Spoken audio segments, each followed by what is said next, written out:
Hello, Dabarkads! Kumusta na? Dito naman po inyong lingkod si Mami Travelits. Good morning sa ating mga subscribers. Shout out sa inyong lahat.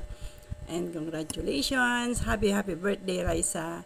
Napanood ko ang iyong video. Ang inabangan ko talaga ang iyong birthday celebration. At masayang-masaya ang mga Dabarkads. And then, kita naman natin, last year hindi siya nakapag-celebrate ng kanyang debut. So, sa kanyang celebration ng 19th birthday, pakiramdam niya, doon pa lang siya nag-18th birthday. At talagang kita natin yung saya sa kanyang mukha. At hindi talaga siya nabayaan ng Dabarkads. Yan ang tunay na Dabarkads. Legit. Ang TBJ, thank you sa pagbibigay niyo kay Raisa. Sa simula pa lang, alam naman natin na nakita natin ang kanyang pag-usbong mula sa pagsali niya sa contest hanggang sa naalis siya, talagang iniiyak niya yon. Tapos wild card, pinatawag siya uli. Diba, yun ang istorya niya. Tapos siya pa ang nanalo. Talaga naman napakabibong bata. Minsan naman kasi sa umpisa hindi naman mahalaga kung ano ang iyong panglabas na itsura. Diba may sinabi nga ni Dasna, don't be harsh to yourself. Kasi nga may mga taong walang magawa, lahat ng pamimintas, lahat ng paninira ginagawa para lang maibagsak nila yung tao. Pero hindi ganoon ang ating Panginoong Diyos, dahil kung sino yung ibinababa, siyang iniaangat. Kitang-kita naman natin. Tayo mga Dabarkads, kita natin talaga araw-araw napapanood natin siya at talagang bless siya. Kaya yun naman ay masaya kami na iyong mga fans, dahil talagang pinagpala ka, bless ka talaga, Raisa. Happy birthday to you, Raisa, sa ganitong paraan. Nakakasabi namin yung I'm damdamin na masaya kami para sa iyo. Happy birthday sa iyong 19th birthday, sa iyong debut na hindi niya na-celebrate noong last year dahil nga ay nasa nasa matindi silang pagsubok ng mga panahon na yon, at naitawid naman. Talagang sabi nga, sa una naaapi ka, pero at the end of the day, kampi mo si Lord, ikaw pa rin ang mananalo. Ganun yun. So, again, happy birthday to you, Raisa, at masayang-masaya ang mga Dabarkads sa'yo. Totoo, pinapanood ko yun, umiiyak din ako, at nakakatuwa, nandun ang family mo, lalo na si Bunso, talaga naman. Spoken in dollar si Bunso, at napaka-cute. At masaya lahat ng Dabarkads. Kung ano man ang tinatama sa mga ngayon, keep your feet on the ground at maging mabait ka pa, lalo na sa mga fans mo na nagmamahal sa'yo.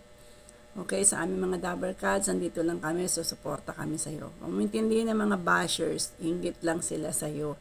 Basta kami, inside, outside, inside and out, lahat maganda ka, mabait ka, at napakabibo mong bata. Wala nang ibang makakatapat na iba pang Raisa sa'yo, at nag-iisa kang Raisa May Dizon. At kami bilang iyong tagahanga, hope and pray na manatili ka na mabait at more projects pa.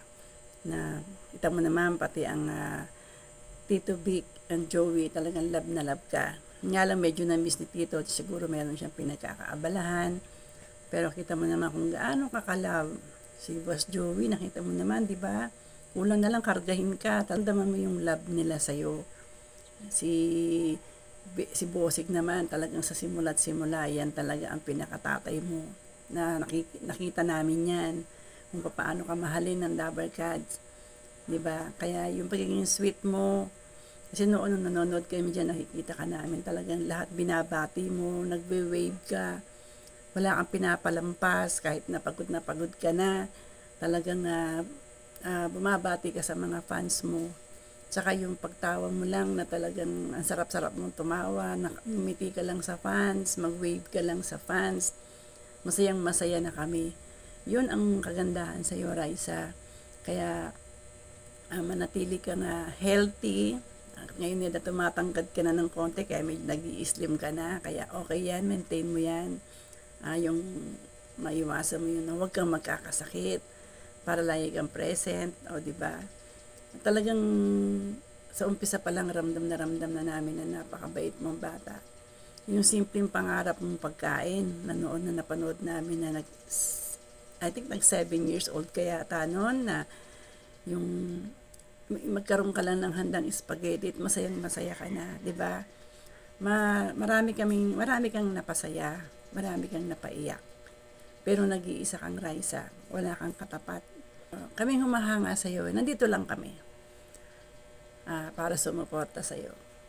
Shoutout mo kami lagi ha, kami mga senior na nagmamahal sa iyo, kami mga legit Dabber Cats. Yan. So yun ang aming pray sa iyo, ang aming wish na manatili kang healthy, na tumangkad ka pa. Natangkad ka pa. Siguro mga 1 or 2 inches.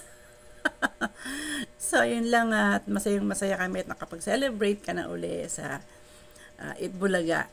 Diba? Yun nga lang medyo na miss mo yung 18th birthday dahil medyo nagkaroon ng alam mo na. Pero anyway, natakpan naman lahat yun dahil sa saya mo at ang mamahalin ng mga regalo. Diba? Lahat naman sila love ka at kami din sa'yo. Okay? Love you. Bye-bye.